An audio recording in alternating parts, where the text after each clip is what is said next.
नमस्कार, मी डॉक्टर कविता राणे. बुलेटिनमध्ये आपल्या सर्वांचं स्वागत. बुलेटिनच्या सुरुवातीला बातमी. महाराष्ट्राच्या राजकीय वर्तुळातून विधान परिषदेच्या निवडणुकीचा अर्ज धमकी कोणी दिली? तुला धमकी कोणी दिली?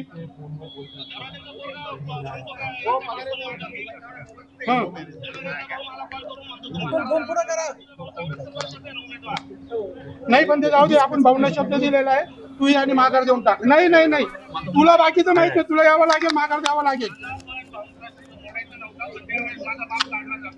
नाही, आपण पक्षाची एक निष्ठा आहे आणि आपल्याला माघार द्यायची. मी मोठा भाऊ म्हणून तुला रिक्वेस्ट करतोय, तू मूर्खपणा करू नको.